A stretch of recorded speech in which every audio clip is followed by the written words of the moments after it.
Hello everyone, I'm here again, and I want to thank everyone that's come over to look at my videos from the hydrofoil and board building group on Facebook. I posted on there and I see quite a few of you are coming over to have a look, and I appreciate it. And if you could put a comment down below or ask me a question, I think it's supposed to help the algorithm. I'm pretty much of a newbie at this stuff, but I'd like to get, I'd like to see other people build boards and design their own boards for sure. I think there's so much you can do nowadays. Hand build your own stuff. You don't need a CAD program, you don't need a computer, just get to it. Make a few mistakes, no big deal. You got to just keep going.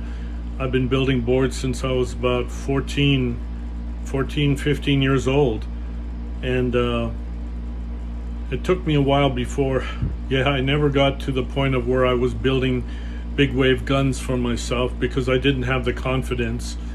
But then when windsurfing came around, I really got into building my own windsurfers, and for my friends and my brothers. My brothers never windsurfed, but I made them surfboards. And now I build kite boards, and I'm going to be building hydrofoil soon. I have some crazy ideas, but I don't mind people laughing because it means I'm doing something different. All right, so this next video is me. I'll explain as we go through the video. See you soon. All right, so I am putting in the bottom contours. You can see how I've marked everything here just to give me a rough guideline. And I made my own little tool. You can see here's my tool for marking. It was there in my hand. And I think in the previous video I showed you the tool I use for cutting the concaves. Here I am finishing up the rails. I use 3 different grits of screen. I have a super coarse drywall screen and then a couple others, and I have a nice thin screen to finish it up with.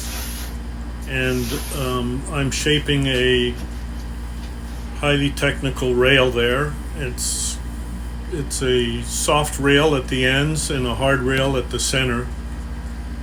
Okay, and now you're going to see me marking out my traction flutes. These are these triangular divots at the end of the boards, and this is part of my patent. I invented these things rather than use fins. These boards that I'm building only use one small fin because it's all about rail control, and acceleration, the way I ride. I do this maneuver I call a power loop that generates tremendous power in the transitions, and I basically can do what's called a controlled launch. Because what I do is most kiteboarders, they fly the kite up and out of the power zone when they do a transition. I do the opposite.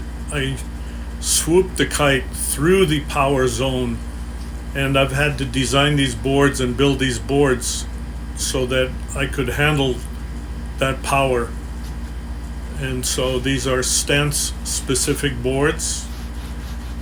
They change trim as you switch rails. Your feet are in the straps, but they change trim as you switch rails. So what everyone else is trying to surf or wakeboard or windsurf or paddleboard or kiteboard on, those are all basically like bathroom slippers. They're symmetrical, and you wouldn't try to play basketball in bathroom slippers. So what I've basically invented is what shoes are to bathroom slippers. Now you can see me dusting off these boards. I have a compressor, but I don't like to fire it up, and the brush works just fine. So I'm really brushing off the boards carefully because I'm going to paint them now. And I have found that I just use regular old latex paint to seal the blanks, and then I glass over that with epoxy, and it works just fine. And these are Power Loop branded boards. I actually have a trademark that's also good in Europe. worldwide, I guess. And here you can see me whipping out the roller. Got the little roller and showing you. Okay, so this is latex parking lot paint. This is for like painting handicap stripes. This is the first time I'm using this. Normally I use this stuff called gripper, but I'm gonna try and use this paint because it's gonna probably work just as good as that gripper paint that I use. And you can see me just slapping it on there. I think I've taped off the upper deck, I'm not sure, because I want to put white decks on these boards and put my little name on there, my brand name of Power Loop. So you can see me rolling out the paint here. It's pretty easy. You don't need a spray gun, you don't need a compressor. I used to airbrush boards back in the olden days, back in the 80s. I used to airbrush boards for Jimmy Lewis, and they were really complicated. I used to do 3D artwork, and it was a lot of fun. But for these sort of prototypes, you can see the traction flute in the end of the board and the concaves I put under the bottom. It's all designed to make the board run smooth and chop, and to generate lift when I need it.